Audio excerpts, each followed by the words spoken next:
Oh, right, here I am again. Lovely sunny day out there. I hope the sunshine's not going to spoil the lighting on here. But anyway, this is, those of you who might have seen me little videos on YouTube before, it's Bodger's notes, if you like, just to give anybody else who might be thinking of taking up the hobby of building guitars, just to give you an idea of what happens if you try to do this. That's what I've done up to now, and I wasn't going to do anything with cigar box guitars because whilst I did start building them, and I've built quite a few, I think about 20 altogether now, but the ordinary cigar box guitar, I haven't made anything about those because well, there's loads of videos on YouTube, and I didn't see the point in cluttering up people's search response queues with yet another one of mine, because I don't need to be repeating what somebody else has probably said before, see. So that was the idea. Got something in my eye now, bear with me. That's better.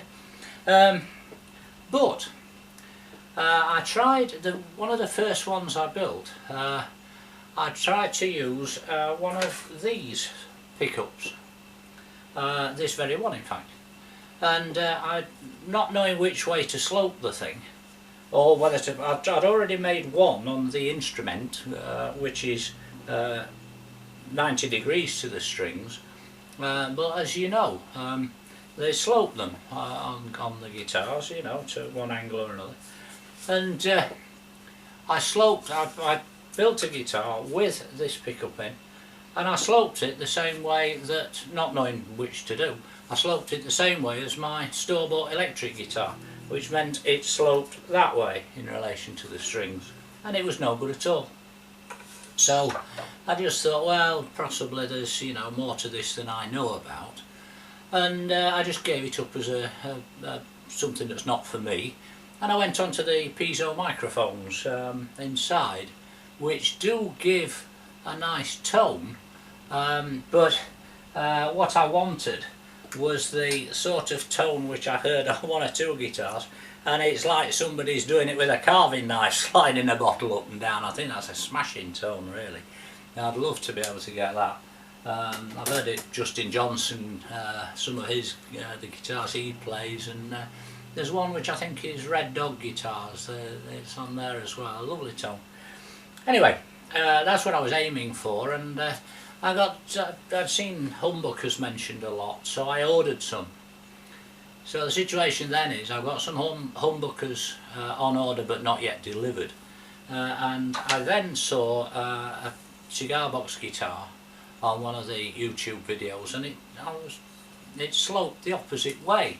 So whereas I built one that sloped that way, so I thought, you know, that this one was sloped that way. So I thought, well, I'll give it a try, you see, because I got 3 of these things and I paid good money for them, and they were just gathering dust in my workshop. So I thought, well, at least give it a try.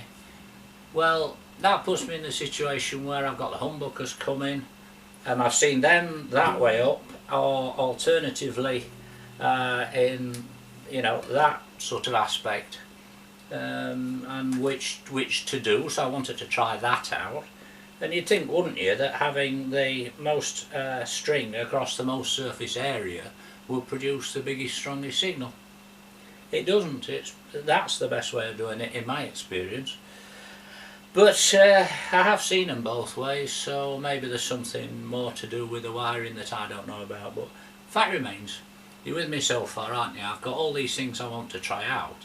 But in order to try something out, I would have to take the entire front off the guitar, take the strings off, take the entire front off and make an entire new front, wire it up and all the rest of it, just to try one, and then repeat the whole process for the next one. No.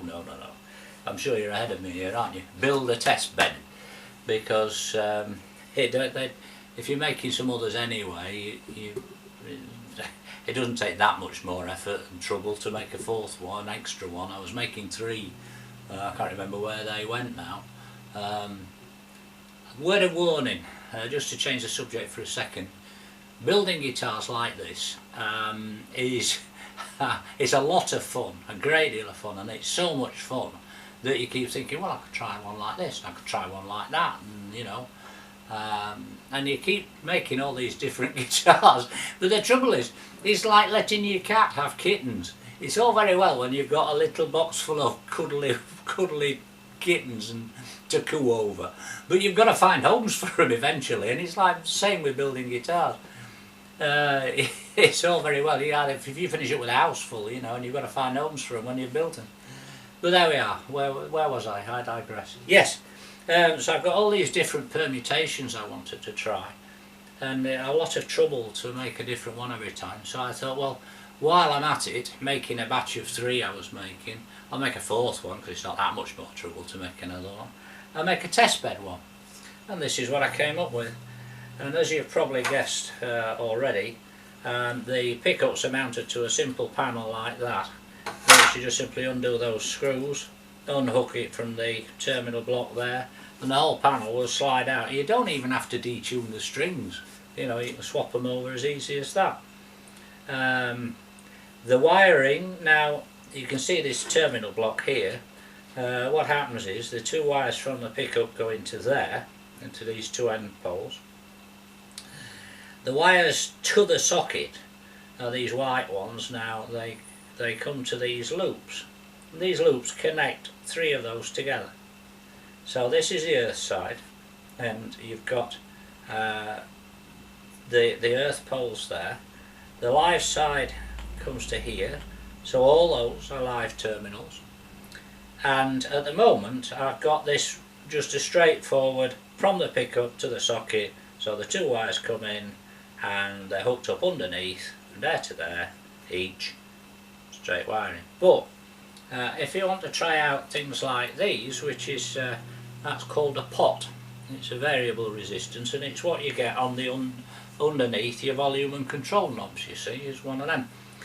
And I don't know anything about electronics, but the volume control, I wasn't particularly bothered about a tone control, or a volume control for that matter, because you could always, what I've done was to wire them straight up to the socket and then sort everything out at the amplifier controls.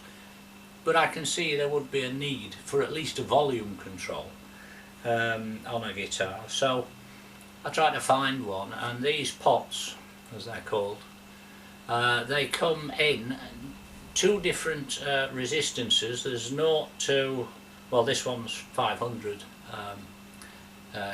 kilo ohms, and there's another one which is 220, I think. Those sort of ranges. There's actually a 470 as well, but let's not quibble about 30 ohms. There's a big one and a little one. And they also come in 2 types, linear and logarithmic, which when you multiplied it together you've got 4 different types which I needed to try. So obviously I can just simply wire them in and out, piece of cake with something like that. Same with capacitors, they come in 2 different sorts, and you just short them across and try them, and so I can mess about and try things very, very easily, rather than as before having to do everything. So I would recommend, if the point about all this is that if you are going to take up guitar building as a, well, not a serious hobby, but if you're going to spend a lot of time and do a lot of it like I do, then it's worth doing one of these. I'd highly recommend you make one of these. The downside is, well, it's not a downside, but the thing is, curious thing, I love this. I've stumbled upon the perfect thing in my book, you know.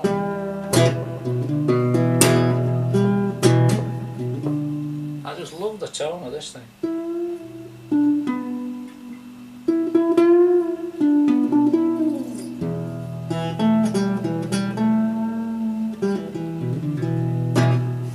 I love it. So there we are. And I can't leave it alone, you know. I can't. It makes a mockery of all the others I've built and all the money I've spent on 6 strings, but well, that's life, isn't it? I suppose I shall get around to you. I shall still use them, but there you are. Test bed guitar. Right, let's see what that looks like.